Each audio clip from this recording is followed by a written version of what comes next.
जय हिंद। आज के इस वीडियो में हम टेंस के एक चैप्टर को डिस्कस करेंगे जिसका कि नाम प्रेजेंट परफेक्ट कंटिन्यूअस टेंस है।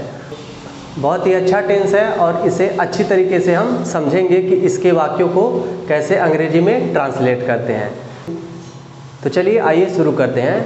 प्रेजेंट परफेक्ट कंटिन्यूअस टेंस के वाक्यों को यदि हमें पहचानना है तो उसके लिए हमें उस वाक्य के अंत में देखना पड़ेगा। यानी प्रेजेंट परफेक्ट कंटिन्यूअस टेंस की पहचान यह होती है कि ऐसे वाक्यों के अंत में रहा है, रही है, रहे हैं, रहा हूँ ऐसे शब्द आते हैं और इनके साथ समय भी दिया होता है कि यह काम कब से शुरू हुआ है। केवल समय दिया रहता है कि यह काम कब से शुरू हुआ है, ये नहीं बताया गया रहता है इसमें कि यह काम कब तक चला या फिर कब खत्म हुआ। केवल इसके शुरू होने का समय इसमें बताया गया रहता है।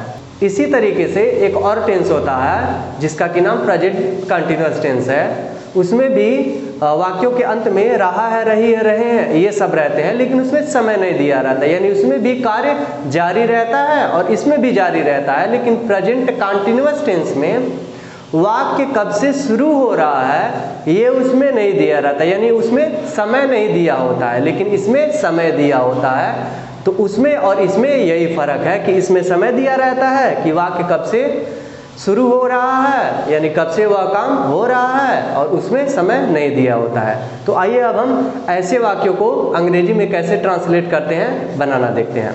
तो सबसे पहले आप सब्जेक्ट के साथ जान लीजिए कि इसमें कौन से सब्जेक्ट के साथ कौन से हेल्पिंग वर्ब का प्रयोग होता है। तो इसमें यदि सब्जेक्ट के रूप में ही, सी, इट और एक नाम वाला कोई सब्जेक्ट हो तो उसके साथ हम हेल्पिंग वर्ब हैज और बीन को लगाते हैं, यानी हैज बीन। और इसके पहले आप हैज लगा ही रहे थे ही, सी, इट और सिंगुलर सब्जेक्ट के साथ, तो इसमें भी वही है, बस हैज रहता है उसके बाद बीन इसमें लगा देते हैं।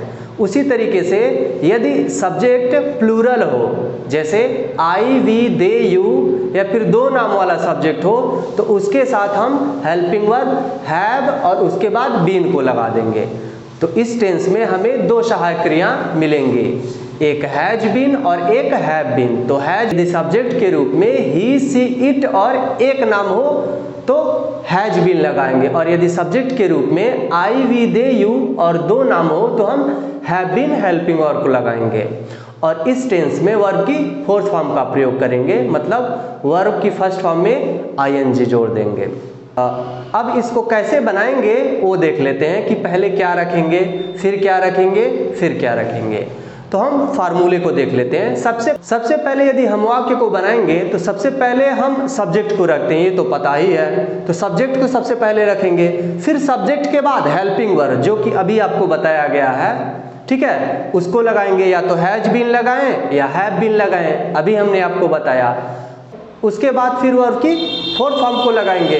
उसके बाद फिर ऑब्जेक्ट वाक्य में होगा तो ऑब्जेक्ट को लगाएंगे। उसके बाद फिर सिंस या फॉर, इसमें समय बताने के लिए सिंस और फॉर दो शब्दों का प्रयोग होगा। तो सिंस का प्रयोग अलग होता है और फॉर का प्रयोग अलग, यानी सिंस और फॉर दोनों का प्रयोग अलग अलग किया जाता है। अब सिंस कहाँ लगाना है, फॉर कहाँ लगाना है, तो उसको भी हम पहले देख लेते हैं, उसके बाद इस वाक्य को हम बनाना सीखेंगे। तो आइए सबसे पहले हम सिंस फॉर को देख लेते हैं कि कहाँ पे सिंस लगाएंगे और कहाँ पे फॉर लगाएंगे।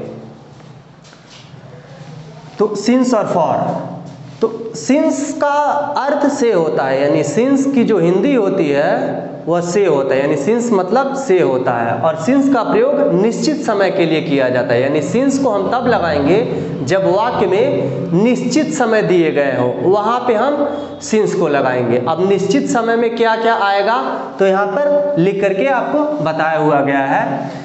यदि सुबह, दोपहर, शाम, रात ऐसे शब्द हो, ठीक है, तो यह निश्चित में आते हैं और इनके साथ हम सिंस को लगाएंगे। उसी तरीके से सोमवार, मंगलवार, बुधवार, बृहस्पतिवार, अन्य कोई भी दिन हो, ठीक है, उस दिन का नाम हो तब भी हम सिंस लगाएंगे। उसी तरीके से कोई महीने का नाम हो, जैसे जनवरी, फरवरी, मार्च, अप्रैल, उसके साथ भी हम सिंस को ही लगाएंगे। उसी तरीके से यदि सन दिया हो, जैसे 2000, 2002, 2005, 1997, 1998, यानी सन भी कोई दिया हो फिर भी तब भी हमें क्या लगाना है, सिंस को ही लगाना है। उसी तरीके से मतलब अवस्थाएं दी गई हों जीवन की, जैसे बचपन, बुढ़ापा, युवावस्था, तब भी हमें सिंस ही लगाना है। उसी तरीके से दिया गया हो जैसे 1 बजे से 2 बजे से 3 बजे से, तब भी हमें क्या लगाना है? सिंस को ही लगाना है। यानी इस कंडीशन में इनमें से कोई भी शब्द दिया रहे तो हम क्या लगाएंगे? सिंस को लगाएंगे, जो कि से की अंग्रेजी होती है। अब आइए हम फॉर को समझ लेते हैं। तो फॉर मने भी से होता है, यानी सिंस और फॉर दोनों का अर्थ से ही होता है। अब फॉर का प्रयोग हम कब करते हैं? तो फॉर का प्रयोग अनिश्चित समय आने पर करते हैं, यानी अनिश्चित समय जब वाक्य में दिया होता है तब हम फॉर को लगाते हैं। अब अनिश्चित समय क्या होता है? तो अनिश्चित समय में हम देख लेते हैं, जैसे मान लीजिए 1 दिन हो गया, 2 दिन हो गया, 3 दिन हो गया, यह अनिश्चित समय होता है। उसी तरीके से 1 महीना, 2 महीना, 3 महीना, यह भी अनिश्चित होता है। उसी तरीके से 1 साल, 2 साल, 3 साल, 4 साल, यह भी अनिश्चित समय में आता है। उसी तरीके से कुछ मिनट आ जाएगा, कुछ दिन आ जाएगा, कुछ सप्ताह आ जाएगा, कुछ साल आ जाएगा। उसी तरीके से 5 मिनट, 10 मिनट, आधा घंटा, 20 मिनट, ये सभी अनिश्चित समय में आएंगे।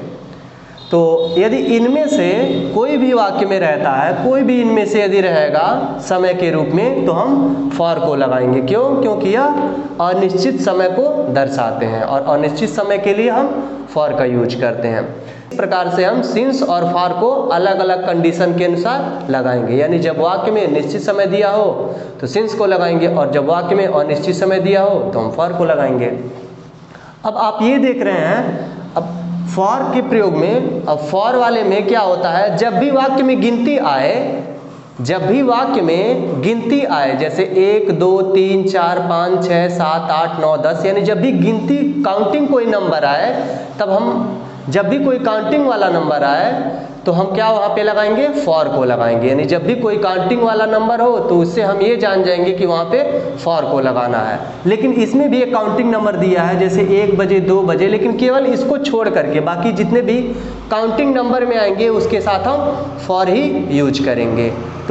तो इस प्रकार से हम सिंस और फॉर को अलग अलग कंडीशन के अनुसार लगाते हैं। अब आइए इसके वाक्यों को अंग्रेजी में कैसे ट्रांसलेट करते हैं वह देख लेते हैं। तो आपको अभी हमने बताया कि यदि सब्जेक्ट के रूप में ही, सी, इट और सिंगुलर नंबर सब्जेक्ट हो, यानी एक नाम वाला कोई सब्जेक्ट हो, तो उसके साथ हेल्पिंग वर्ब हैज बीन को लगाना है। और यदि सब्जेक्ट के रूप में आई, वी, दे, यू या प्लूरल नंबर का कोई सब्जेक्ट हो, यानी 2 या 2 से अधिक नाम वाला कोई सब्जेक्ट हो, तो उसके साथ हम हेल्पिंग वर्ब हैव बीन को लगाएंगे। और इसमें जो वर्ब है वो वर्ब की 4th फॉर्म लगेगा। यानी वर्ब की 4th फॉर्म का मतलब होता है वर्ब की 1st फॉर्म में ING,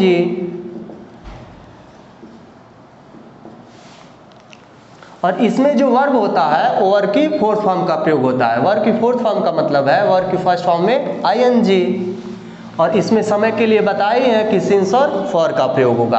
तो आइए अब हम देख लेते हैं कि किसे पहले रखना है। तो सबसे पहले आप क्या लिखेंगे? सब्जेक्ट को लिखेंगे। फिर सब्जेक्ट के अनुसार हैज या हैव में से कोई लगाएंगे। अब हैज या हैव में से क्या लगेगा? तो ऊपर आपको बताया गया है किस सब्जेक्ट के साथ हैज और किस सब्जेक्ट के साथ हैव लगेगा, ऊपर आपको यहाँ बता दिया गया है। फिर हैज हैव लगाने के बाद साथ में दोनों के बीन आएगा, यानी हैज हैव के बाद बीन को लगाना है। फिर वर्ब की 4th फॉर्म को लगानी है, फिर ऑब्जेक्ट को लगानी है, और उसके बाद समय के लिए हमें सिंस और फॉर का यूज करना है। सिंस फॉर कहाँ कहाँ पर लगाया जाएगा, कहाँ कहाँ पे लगाते हैं, ये अभी हमने आपको जस्ट बताया है। इसे आप अच्छे से देख लीजिएगा और समझ लीजिएगा कि कहाँ कहाँ पे सिंस लगेगा और कहाँ कहाँ पे फॉर। तो सिंस फॉर को लगाएंगे, उसके बाद फिर हम जो टाइम उसमें दिया रहेगा उसे लगा देंगे। तो चलिए अब आइए वाक्य को बनाना शुरू करते हैं और सीखते हैं कि कैसे इन्हें बनाते हैं। तो सबसे पहले सब्जेक्ट लिखना है। पहले वाले वाक्य में सब्जेक्ट क्या है? ही। दूसरे वाले वाक्य में सब्जेक्ट क्या है? आई। तीसरे में दे। चौथे में राकेश। पांचवे में कुछ भी नहीं है तो यहाँ पे इट। अब दूसरे वाले वाक्य में देख लेते हैं। अब आइए आगे बढ़ते हैं। तो हैज या हैव में से कोई एक लगाना है। तो अभी आपको हम बताए हैं कि किसके साथ हैज लगेगा और किसके साथ हैव लगेगा। तो उसके अनुसार आप बताइए पहले में क्या लगना चाहिए? हैज। दूसरे में हैव। तीसरे में हैव, चौथे में हैज और पांचवें में हैज, यानी हैज हैव तक हो गया। अब आगे बढ़ते हैं, आगे क्या लिखा है? बीन, तो बीन को लगाएंगे। बीन, बीन, बीन, बीन, बीन, बीन भी हो गया। ठीक है सर, आगे बढ़ जाते हैं। आगे क्या लिखा है? वर्ब की फोर्थ फॉर्म। तो इसमें हम देखते हैं कि वर्ब क्या है। तो वर्ब क्या है? जाना, यानी कि गोइंग। दूसरे में वर्ब क्या है? पढ़ाना, तो टीचिंग। तीसरे में वर्ब क्या है? रहना, तो लिविंग। चौथे में वर्ब क्या है? व्यायाम करना, तो टेकिंग एक्सरसाइज।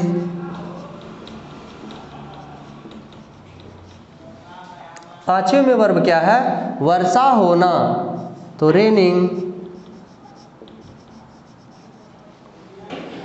वर्ब तक हो गया। अब आगे बढ़ते हैं। आगे क्या दिया है? ऑब्जेक्ट, तो ऑब्जेक्ट को लिखते हैं। पहले में ऑब्जेक्ट क्या है? बाजार, तो टू मार्केट। दूसरे में ऑब्जेक्ट क्या है? आपको, तो यू। तीसरे में यहाँ, हियर। चौथे में ऑब्जेक्ट नहीं है तो नहीं लिखेंगे। पांचवें में इसमें भी ऑब्जेक्ट नहीं है तो नहीं लिखेंगे। अब आगे बढ़ जाएंगे। सिंस या फॉर में से लगाना है। तो अब पहले में बताइए, समय जो दिया है उसके अनुसार क्या लगना चाहिए? समय इसमें क्या है? सुबह, तो क्या लगना चाहिए? सुबह अभी किस में बताया गया है? सिंस वाले में, तो क्या लगना चाहिए इसमें से? सिंस से हो गया। अब आइए दूसरे में देखते हैं, सिंस या फॉर में से क्या लगेगा। तो दूसरे में क्या दिया है? समय 1 घंटे, तो 1 घंटे यानी यह अनिश्चित है, यानी अनिश्चित वाले में आपको मिलेगा। में समय क्या दिया है? तो दूसरे वाले में दिया है 1 घंटे। अब 1 घंटे बताइए किस में है? अभी बताए थे ना 1 2 3, ये किस में आ जाएंगे काउंटिंग वाले? तो फॉर वाले में। तो यहाँ पे हम क्या लगाएंगे? फॉर। तीसरे में बताइए 2020, तो यह निश्चित वाला है क्योंकि सन दिया है, तो सिंस। चौथे वाले में 4 बजे, तो 4 बजे बताए हैं, यह भी अनिश्चित, यह भी निश्चित वाला है, यानी कि सिंस। पांचवें वाले में प्रातःकाल, प्रातःकाल का मतलब सुबह होता है, यानी निश्चित इसमें भी दिया है तो हम क्या लगाएंगे? सिंस। अब आइए आगे बढ़ते हैं। इसके टाइम लिखना है। तो पहले में टाइम क्या दिया है? सुबह, तो सुबह किस बने? मॉर्निंग। अब इसमें कुछ नहीं बचा तो फुल स्टॉप। दूसरे में टाइम क्या दिया है? 1 घंटे, तो 1 घंटा किस माने? 1 आवर। इसमें भी कुछ नहीं बचा तो फुल स्टॉप। तीसरे में 2020, तो 2020, इसमें भी कुछ नहीं बचा, फुल स्टॉप। इसमें क्या बचा है? टाइम इसमें क्या है? 4 बजे, तो 4 o'clock, इसमें भी कुछ नहीं है, फुल स्टॉप। पांचवें वाले में टाइम क्या है? प्रातःकाल, यानी कि वही सुबह, तो मॉर्निंग।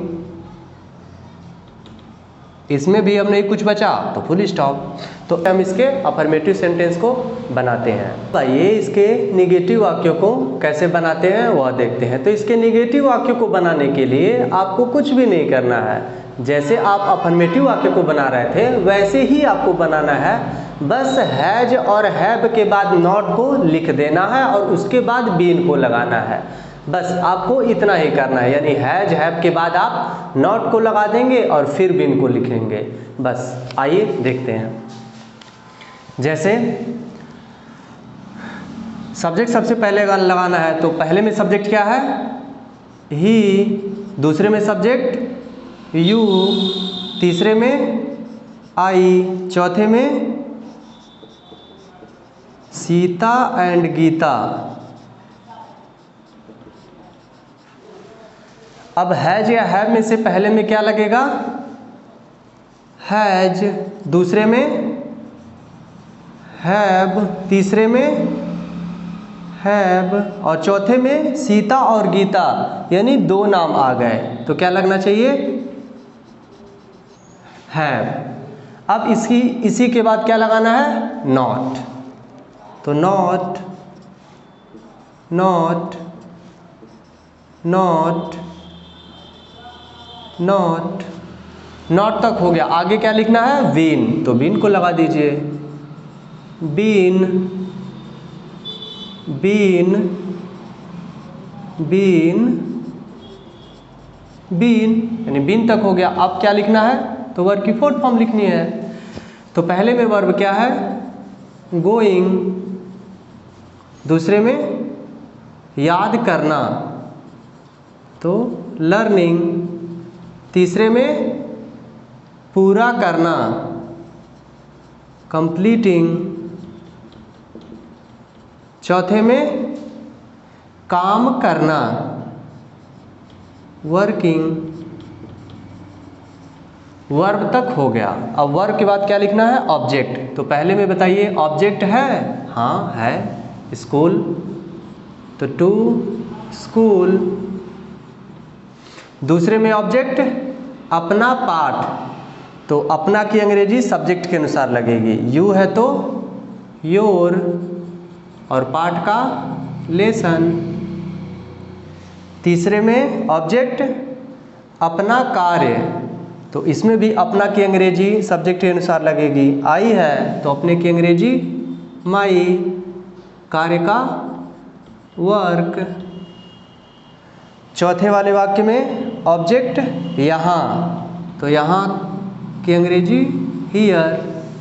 ऑब्जेक्ट तक हो गया। अब सिंस या फॉर में से लगाना है। तो पहले में बताइए सिंस या फॉर में से समय को देख करके बताइए कि क्या यहाँ लगेगा, तो फॉर, क्योंकि कई दिनों से दिया है ना, तो फॉर वाले में ये था, यानी फॉर अनिश्चित है।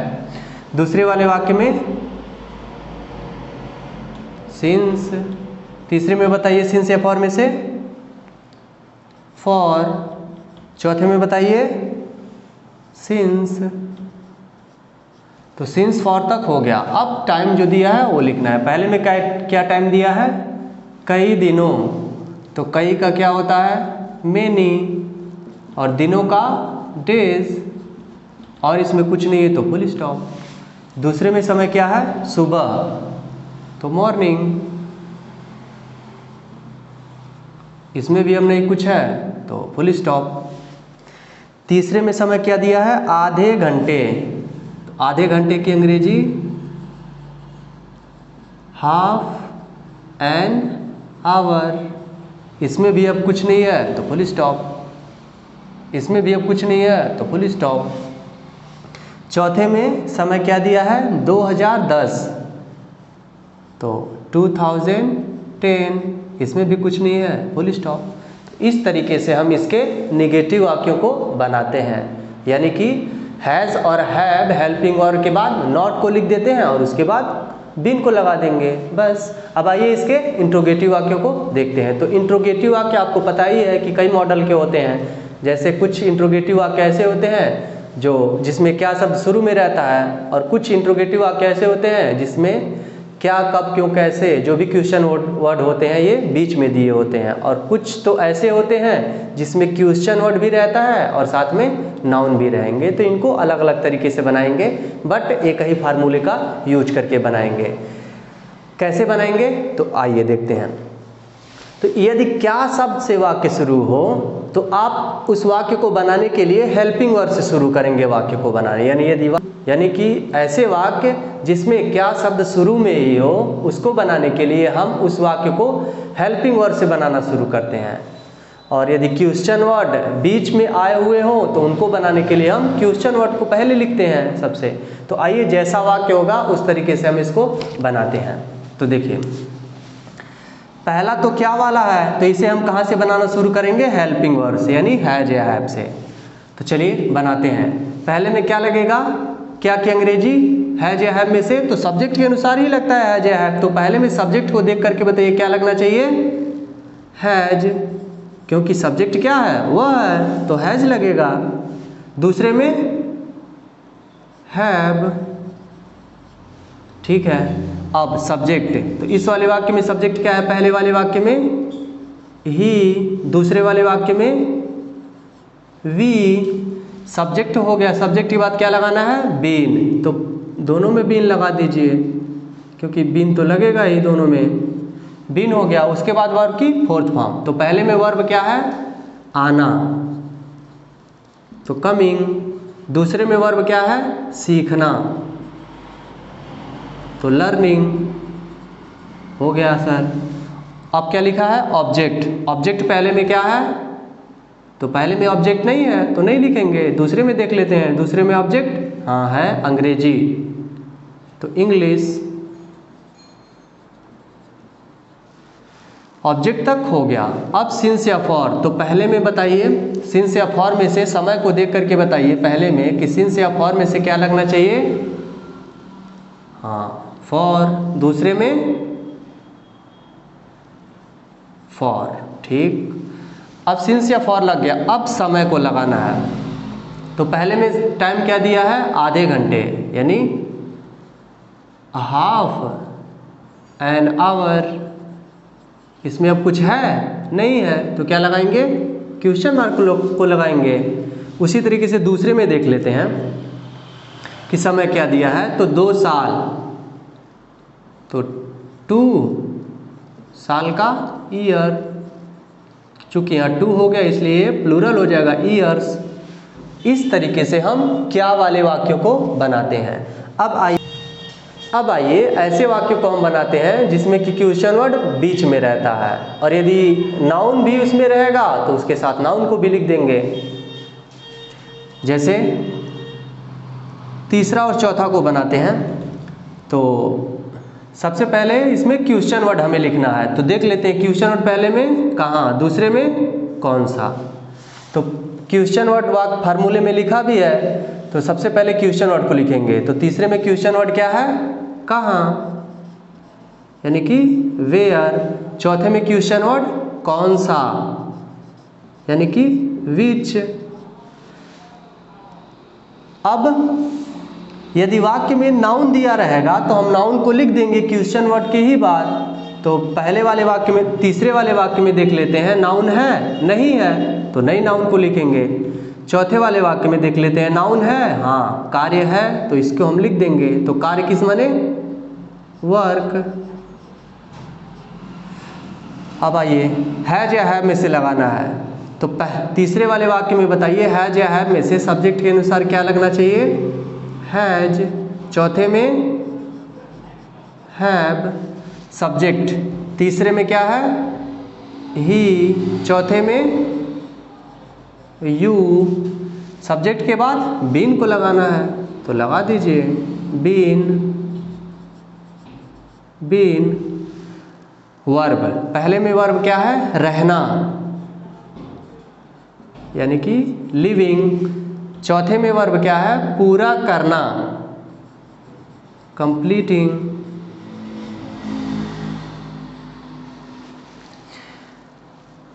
अब ऑब्जेक्ट, पहले में ऑब्जेक्ट है नहीं है तो नहीं लिखेंगे, और चौथे में ऑब्जेक्ट है, इसमें भी नहीं है तो नहीं लिखेंगे। अब आगे सिंस या फॉर पर आ जाएंगे। तो पहले में समय को देख करके बताइए क्या लगना चाहिए? हाँ सिंस। दूसरे में बताइए चौथे वाले वाक्य में क्या लगना चाहिए? सिंस। सिंस फॉर तक हो गया। अब टाइम, पहले तीसरे में टाइम क्या दिया हुआ है? 2021, तो 2021। इसमें अब कुछ भी नहीं बचा तो क्वेश्चन मार्क। चौथे में समय क्या है? सुबह, तो मॉर्निंग। इसमें भी अब कुछ नहीं बचा तो क्वेश्चन मार्क। तो इस प्रकार से हम ऐसे वाक्यों को बनाते हैं। अब आइए हम हु वाले वाक्यों को देखते हैं जिसमें कि कौन शब्द रहता है। तो ऐसे वाक्यों को बनाने के लिए हमने आपको इसके पहले भी बताया कि उसे बनाने के लिए आप उसे अफर्मेटिव की तरह बनाएंगे, यानी कि जैसे अफर्मेटिव में हम सब्जेक्ट, उसके बाद हेल्पिंग वर्ब और वर्ब ये सब लिखते हैं, वैसे इसको भी बनाना है। तो चलिए इसको हम बनाते हैं। तो सबसे पहले हमें सब्जेक्ट लिखना है, और आपको पता ही है कि हु वाले वाक्यों में सब्जेक्ट भी वही रहेगा और क्वेश्चन वर्ड भी वही रहेगा। तो पांचवें वाले वाक्य में बताइए क्या लगना चाहिए। सब्जेक्ट इसमें क्या है, कौन, और क्वेश्चन वर्ड दोनों है। तो कौन किस माने, हु। दूसरे में बताइए क्वेश्चन वर्ड क्या है और सब्जेक्ट, तो कौन, इसमें भी हु। अब सब्जेक्ट हमने लिख दिया, सब्जेक्ट के बाद क्या हम लगाएंगे, तो हेल्पिंग वर्ब होगा। आप अफर्मेटिव फार्मूले में देखिए, सब्जेक्ट के बाद हेल्पिंग वर्ब होगा, यानी कि हैज या हैव में से कोई एक लगाना है। तो पहले वाक्य में बताइए कि सब्जेक्ट के अनुसार क्या लगना चाहिए। तो पहले में क्या लगेगा, हैज, क्योंकि इसमें जो कौन शब्द है यह एक वचन है, इसलिए हैज। दूसरे में बताइए क्या लगना चाहिए, तो इसमें जो कौन शब्द है वह प्लूरल में है, यानी कि बहुवचन में है, तो इसमें क्या लगेगा, हैव। अब हैज या हैव के बाद क्या लगाएंगे, बीन, तो बीन। अब फार्मूले में देखिए V4 लिखा होगा, तो V4 यानी वर्ब की फोर्थ फॉर्म। तो पहले में वर्ब क्या है, खटखटाना, यानी कि नॉकिंग।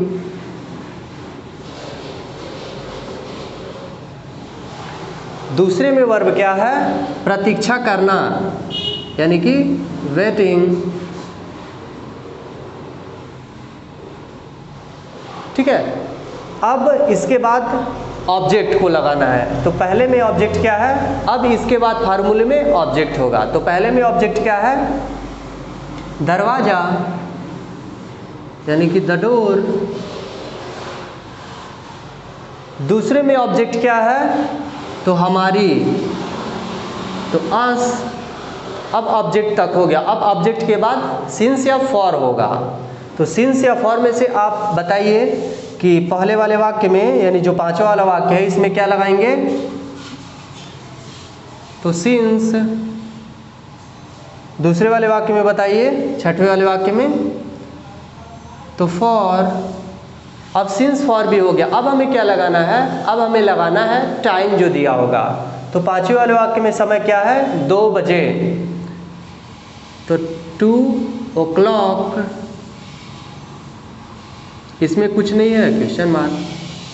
छठे वाले वाक्य में 4 घंटों, तो 4 hours। इसमें भी अब कुछ नहीं है, तो क्वेश्चन मार्क। इस तरीके से हम प्रेजेंट परफेक्ट कंटिन्यूअस टेंस के वाक्यों को बनाते हैं। आई होप कि आपको यह वीडियो अच्छे से समझ में आया होगा। अब मिलते हैं किसी नेक्स्ट वीडियो में, तब तक के लिए धन्यवाद।